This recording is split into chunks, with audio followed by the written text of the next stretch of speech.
Ano mensahe ang kailangan nyong marinig nowadays o within 1 week from now?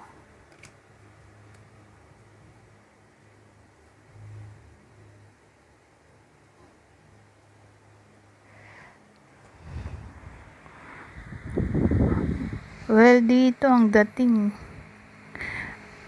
may opportunity na paparating. Yung opportunity mukhang galing sa friend o parang kawang gawa.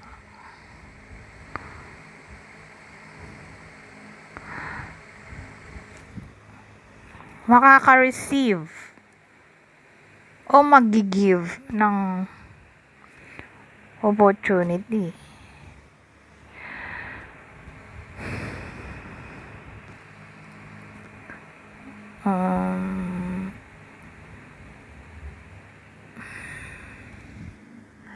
Maisip.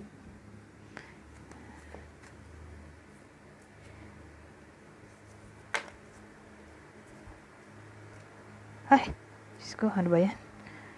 Devil, oh.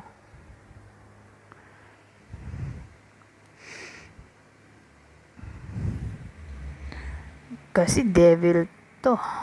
Kahit sa anggulo, pangit yung hatid niya na balita. So, pwedeng mag-represent to ng anything na may kinalaman sa crime, bad behavior,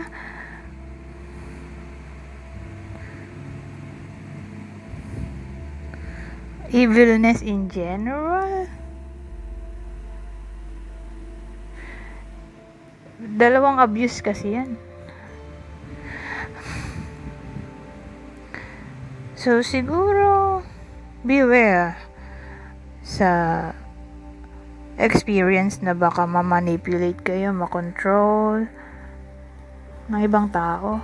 O baka kayo ang maging ganito, OMG.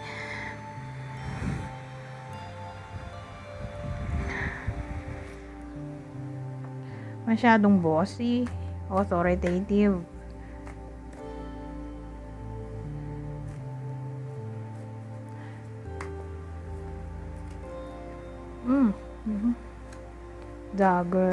Daga naman ngayon.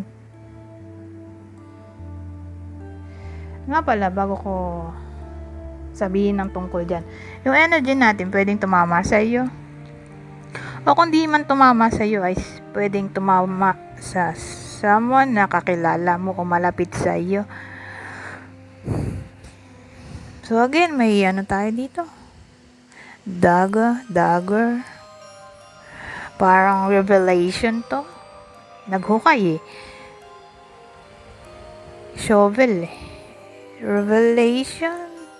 Kasi pag sinabi mong daga, may dugo, parang sinaksak sa likod o sinaksak ng someone na parang pinagkakatiwalaan.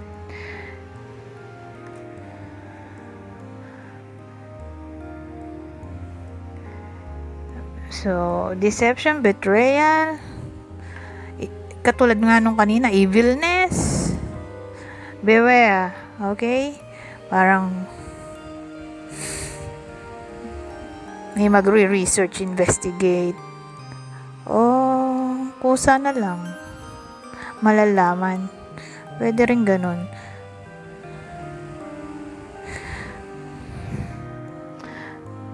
So, kung yung iba sa inyo ay may ginagawang anomalya, ayan, baka mahuli na kayo. Ngayon, kung yung person mo naman ang ganito, o someone na ka-close mo, magkakaroon ka ng somewhat clarity tungkol sa dishonesty o evilness. Ikaw na kusang lalayo sa mga taong ganito o sa sitwasyon na parang destructive, ayaw mong matoxic, ganyan ang dating.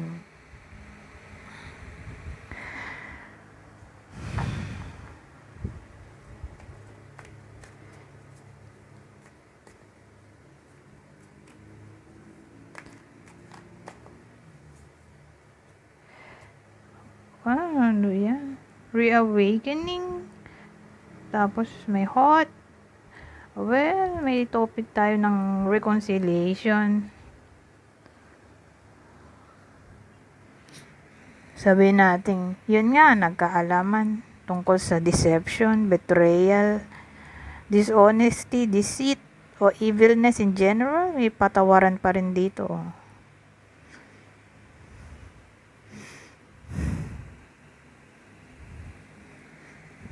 Kasi mahal pa. Pero pag pang-ilan na yan, Diyos ko, utang na loob. Magising ka na. Hindi na siguro magbabago yan. Kung pang-ilan na yan.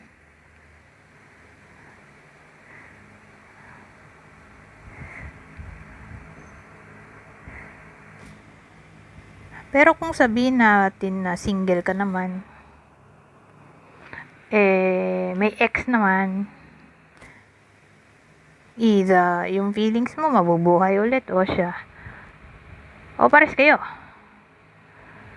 Ganyan eh. May hot kasi tayo dito.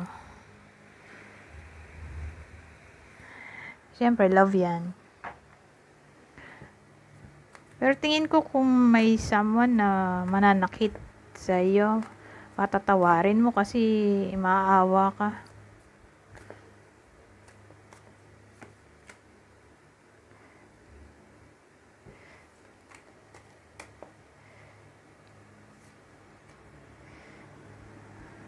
Ano to?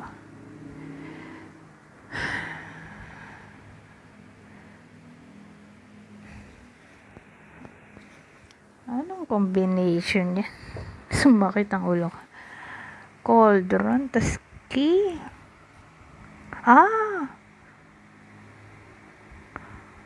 Baka mabuntis yung iba sa inyo. O who knows, baka yung matuklasan ng iba sa inyo ay may nabuntis. Sabihin natin, yung kakilala mo nabuntis na. O nabuntis sa maling paraan. Lalo na siguro kung the person to nang na-discover, nabuntis, OMG. Pag ganyan, Diyos ko, mahirap na patawarin. May anak daw sila, ganyan. Nalaman may anak pala. O magkakaanak na.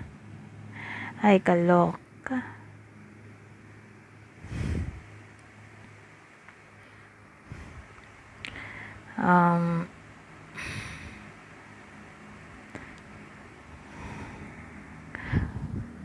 Ewan ko, tingin ko yun yung mystery na malalaman ng iba sa inyo. Yung nagdidig kanina, di ba? Naguhukay. Eto, yung nag-investigate, nagre-research. Ayan na, ang misteryo. Nagbunga pala yung panloloko para sa iba sa inyo.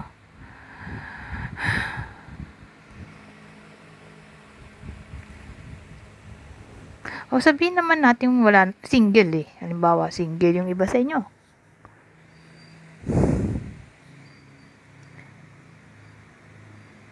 Ang dating mag-experiment sila, magta-try ng something new, baka